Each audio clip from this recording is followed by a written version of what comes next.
Salut à tous les amis, j'espère que vous allez bien. Aujourd'hui on se retrouve pour une nouvelle vidéo où je vais tout simplement vous présenter mon nouveau couteau que j'ai eu pour mes 16 ans à mon anniversaire. Donc franchement je suis très content. Je suis très heureux de l'avoir, c'est pas de la merde. Donc voilà, donc c'est le Joyetech. Alors lui c'est une édition limitée, bon j'ai eu beaucoup de chance. J'ai le 1, donc franchement respect pour moi. Et je me suis servi un petit peu il y a 2 minutes pour faire quelques petites coupes à la volée. Donc voilà. Franchement, j'ai pas grand chose à dire parce que c'est un très très bon couteau. Alors c'est du... L'acier c'est du N690, donc franchement très très bon acier. Bon c'est du inox, hein, donc N690 inox, rien à dire, franchement très bon acier. Voilà. Ensuite, l'épaisseur de lame c'est entre 5 et 6 mm. Je suis pas sûr, hein, parce qu'en fait je l'ai eu. De base c'est une histoire vraie le couteau, c'est un mec. Il a été en Amazonie. Il est tombé dans l'eau, il a perdu son sac avec tout ce qu'il y avait dedans. Et il atterrit sur une berge, enfin sur du sable et tout, sur des cailloux. Et il a survécu pendant presque un mois, 20 et quelques jours, il me semble. Sans couteau, sans rien. Sauvé par un mec en bateau qui passait dans le coin. Donc voilà. Du coup bah il s'est fait sauver, et il est rentré chez lui. Donc je me suis pas trop renseigné dessus, même si mon frère m'en a parlé un petit peu, c'est pour ça que je vous dis ça. Donc le mec c'est Joyetech du coup, hein. Vous vous en doutez bien. Du coup il était voir la marque Condor, il leur a demandé de faire un couteau à son effigie qui aurait été idéal et franchement parfait pour... Enfin il aurait eu ce couteau là dans ces situations en Amazonie, il aurait été super bien, il aurait super bien pu se débrouiller. Donc voilà. Donc le couteau, c'est un couteau qui coûte 120 je crois ou 110 il me semble. Il existe une version plus grande, une version avec des plaquettes normales. Bon celle-là c'est l'édition limitée avec du micarta, avec le petit belly au-dessus là. Donc là on peut mettre le pouce tranquillement. Là pour la coupe, le bâtonnage, c'est parfait pour taper avec le bâtonnage ici. En plus 5 mm ou 6 mm, je sais plus exactement. Voilà, quasiment rien à dire. Le micarta c'est un matériau qui vieillit très bien dans le temps. Donc voilà, des vis torse, même les vis ont été polies, hein, comme vous pouvez le voir. Donc franchement, c'est un très très bon couteau. Il pèse pas si lourd que ça, il est pas très grand. L'étui, alors très compact. Franchement, l'étui, depuis 2 heures, je me balade avec à la ceinture et franchement, il est très très discret. En plus, j'ai mis une grande veste, donc avec le port horizontal, mais je veux dire en milieu. Au milieu, il a 2 ports horizontaux et un port vertical. Donc franchement c'est l'idéal. Donc voilà, l'étui se présente comme ça. Donc c'est du cuir. Le cuir, je sais pas c'est quoi comme cuir, mais je sais que c'est un vrai cuir. Alors le cuir, pour savoir si c'est un vrai ou un faux, il faut le sentir. Et quand c'est un vrai cuir, il sent fort, il a une odeur un peu forte. Donc voilà, donc un peu horizontal. Un peu horizontal là, vous pouvez le voir. Un deuxième port horizontal ici, comme pour l'instant bah, je le mets. Hein. Donc comme je disais, quand on met au port horizontal en deuxième position ici, avec une grande veste, il est complètement compact et il est très très fin franchement. Enfin il est pas très fin mais ça reste assez fin pour le tout. Donc ensuite on a un port vertical.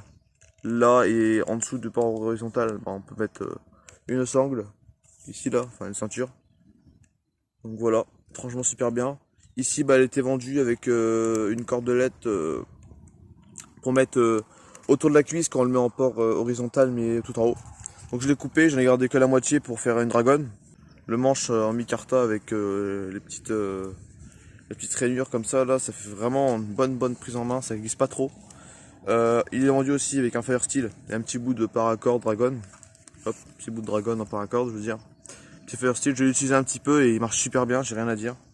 Donc voilà.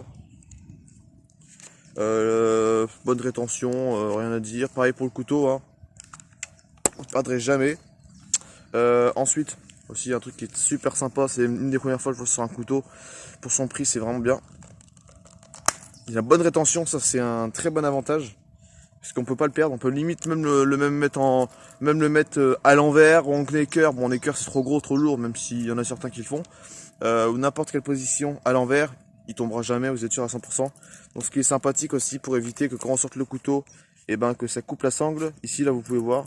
Et ben ce qui a été fait c'est que on force un petit peu et hop ça se clique ici. Ensuite on peut retirer le couteau et remettre le couteau dans l'étui sans problème. Et ensuite on avance un peu et hop, voilà. Franchement, rien à dire, super efficace, super bon combo. Ensuite ici, on a le grattoir du Fire Steel. Bon, j'utilise un petit peu et bon, bah, rien à dire non plus. Une petite pierre affûtée. La pierre affûtée est un peu chiante à retirer, sinon bah ça va.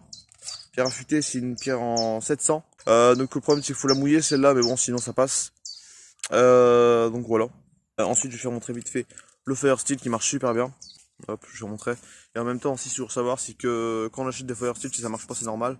C'est qu'il y a une couche de protection noire autour, comme vous pouvez le voir là, il y a des endroits où il n'y a pas la couche de protection.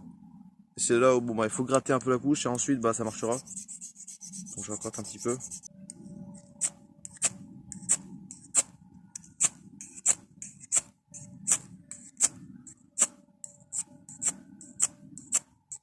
Franchement il marche super bien. Même sur un tout petit bout ici, quand on va faire un petit feu par terre et tout ça. Il marche plutôt pas mal. Donc franchement, c'est pas le meilleur des Fire Steel, mais pour le couteau, franchement, il est très bien. Ici, bah, le grattoir, on peut, il est vendu à l'intérieur avec la pierre affûtée ici, mais si on veut, on peut le retirer pour le mettre. Hop, pareil pour la pierre affûtée, il y a une très bonne rétention. On peut aussi le garder, je veux dire, pour rajouter ici, là, avec un élastique ou je sais pas quoi, pour qu'ensuite on le referme ici pour pas que ça se retire. Mais bon, c'est pas nécessaire. Personnellement, je trouve pas que c'est nécessaire, vu qu'il y a une très bonne rétention. Donc aussi, j'ai oublié de dire, c'est qu'il y a des plaquettes en G10 pour les vibrations. Donc franchement, les mitres en G10, ils sont vraiment super bien. Petit figure choil, c'est pas trop gros comme le shred car, par exemple, où là on peut mettre carrément 2-3 doigts. Donc là, ouais, c'est nickel. Talon dépassant, c'est pas mal. En plus, on peut casser un petit truc. Bon, même si c'est pas fait pour ça. Ou redresser le couteau quand on est en train de faire du bâtonnage. Voilà. Couteau construction plate semelle, donc pleine soie traversante, ça traverse tout le manche. Les finitions sont super bien faites ici, quand on passe le doigt on sent du tout de différence. Donc franchement c'est un très bon couteau, j'adore utiliser. Ça fait couteau de camp, couteau de survie, ça fait même un petit couteau, petit camping et tout ça vu qu'il n'est pas très grand. Il reste assez discret. Donc ce que je voulais préciser en fait aussi qui est très bien et très avantageux, c'est qu'il a l'air d'être, bah voilà, comme vous pouvez le voir là, je pense pas que vous ferez savoir de quel côté le couteau se situe. Donc moi je sais qu'il est là, exactement. Il est vraiment très discret, à moins qu'on le laisse un petit peu dépasser comme ça, sinon il est très discret. On peut le remonter un peu plus, donc voilà. Donc il est vraiment très discret. Il est super bien au niveau de la ceinture, petite pierre affûtée, Fire Steel. On a oublié de faire, il faut faire un petit feu, ouvrir la lame. Donc c'est ce que j'ai fait il y a 2 minutes. Toujours bien pensé à forcer un petit peu pour que ça se mette ici, ce bloc, pour sortir la lame sans danger, sans avoir peur de couper la petite lanière en cuir. Ce serait vraiment dommage. Hop, très bonne rétention. Ouais, franchement, j'ai rien à dire. On peut aussi le mettre en port vertical, comme vous pouvez le voir. Mais c'est plus dans le dos. Parce que comme la lame est grande, que l'étui est grand, en port vertical, c'est plus facile de le mettre dans le dos vu que c'est plus plat et c'est plus grand. Donc voilà, c'est bien aussi. Je pense que ça fait très discret aussi en port vertical. Mais en horizontal, que ça soit horizontal ici, pour que ça soit descende un petit peu en bas de la jambe, ou ici, personnellement je préfère ici, c'est plus discret. Et puis bon, voilà, ça évite de mettre une petite corde pour éviter qu'il se balade là, et qu'on le met là. Mais franchement, non, j'ai pas grand chose à dire, à part que c'est un très bon couteau. Petite test de coupe. J'aurais bien aimé vous faire une petite comparaison, mais j'ai pas pris mon deuxième couteau. J'ai pas pris de shred par exemple pour faire la comparaison, mais c'est pas grave. Donc voilà, j'ai réussi à vous poser tout simplement. Je vais mettre la dragonne au cas où pour sécuriser, même si c'est pas obligatoire. Hop. Je vais mettre en plusieurs tours comme ça, c'est bon, ça tient super bien. Donc voilà. Donc là, j'ai commencé par faire un petit test de coupe à la volée. Donc coupe à la volée très efficace. Bon, comme je pouvais vous le dire, elle n'est pas très grande pour faire la coupe à la volée, mais voilà quoi, sinon c'est très bon couteau.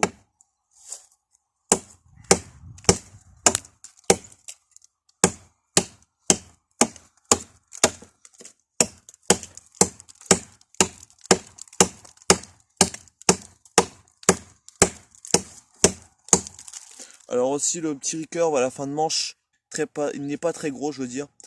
Donc le problème c'est que l'avantage c'est bien de mettre 2 doigts à la limite. Si on met 2 doigts, bah le recurve il tient bien, on peut faire des bonnes coupes à la volée. Mais avec les vibrations et tout ça, bah, le couteau ne reste pas longtemps. Et si on le tient comme ça, bah, le recurve est tellement petit que du coup ça s'envole. Donc si vous n'avez pas de dragon, c'est pas bon. Ou alors aussi, ce que vous pouvez faire, c'est que vous pouvez prendre une plus grande dragonne, mettre des gants et le bien enrouler autour du bras pour pas que ça fasse trop mal quand on met la corde trop serrée autour du bras.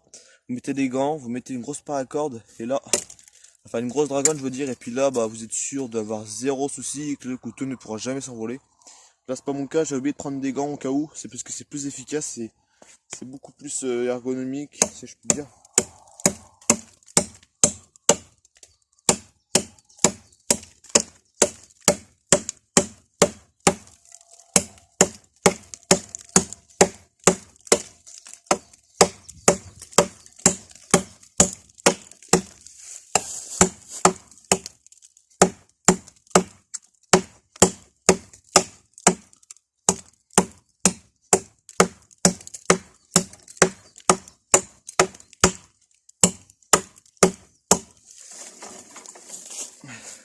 Ah, aussi, si vous vous dites que là je coupe des arbres, si je coupe des arbres dans la nature, des arbres vivants, c'est normal.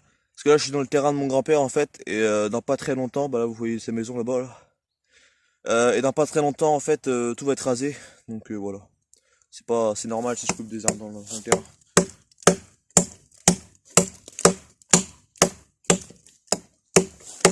Franchement, pas grand chose à dire sur le couteau, parce que j'adore. Hein. Même si c'est aussi vrai que, allez, une lame un peu plus grande, parce que plus d'ergonomie, plus de puissance dans le coup, dans le frappe, dans la frappe, ou à la limite, ça, bah, le petit Belle-Île un peu plus grand, ça serait vraiment parfait.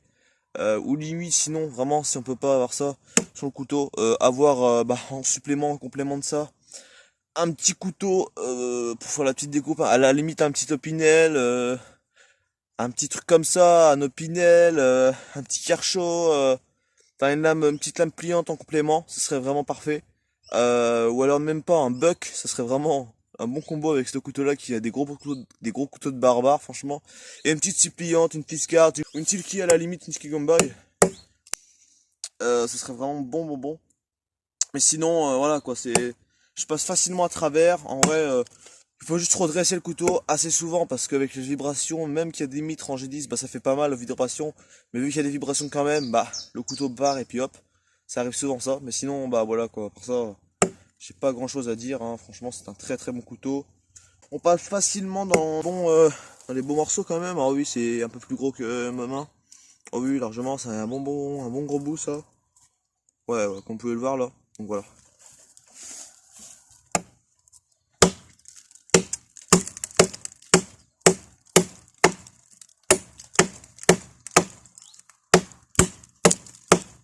Bon, aussi ce qui peut être pas mal, on peut essayer de bloquer la corde sur les deux gros côtés du manche.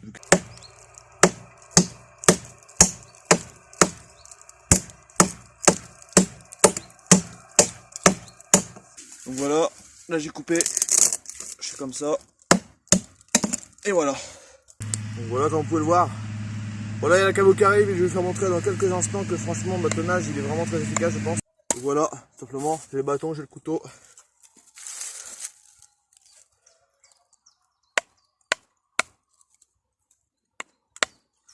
Voilà.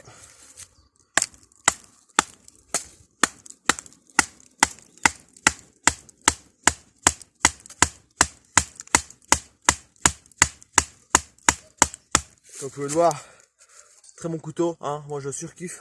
On va tester un peu sur la pointe pour voir si vraiment c'est la qualité ou pas.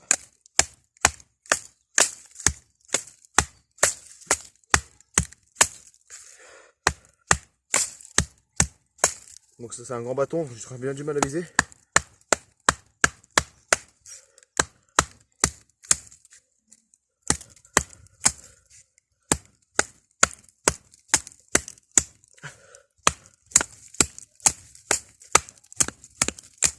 Donc voilà, comme vous pouvez le voir, franchement pas très longtemps.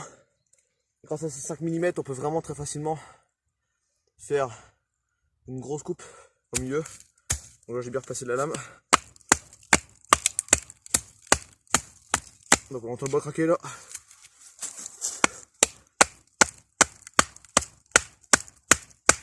En plus, comme vous pouvez le voir aussi, il y a un gros nœud là.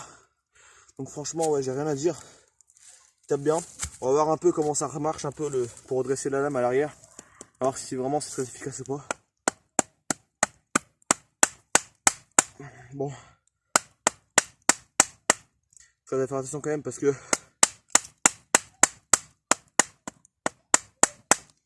ça reste un talon dépassant assez petit. Hein, parce qu'il y a le mi-carton juste à côté, il faut vraiment faire attention. Mais sinon, ça a l'air de plutôt marcher, même pour le redressement de la lame. Bon, je dois te remettre ça encore une fois.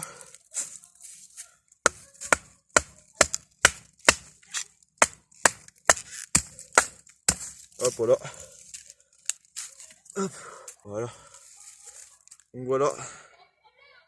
Donc là, voilà, pour couper du bois, récupérer du bois tendre mieux. Franchement, j'ai rien à dire.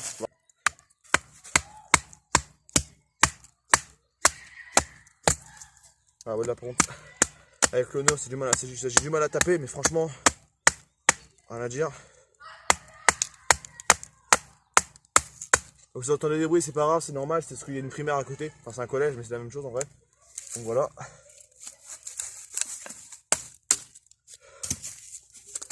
Et franchement, c'est un très bon couteau. J'adore m'en servir. Voilà. Bien coupé comme il faut. Donc je peux vous conseiller un couteau pour faire de l'expédition, de la survie. Ou franchement, toute sortie en forêt, même les petites sorties en forêt, c'est classique. Ça, accompagné d'un, allez, un petit opinel pour les petites découpes, de faire la nourriture et tout ça. Et puis une petite scie pliante ou une hache. Ça, plus une petite pliante, voilà, ça peut servir, parce que même ça, pour la coupe de champignons, nanana, ça peut vraiment être très bien. Donc voilà, quoi, j'ai vraiment pas grand chose à ajouter, que voilà, c'était moi. Donc allez, salut.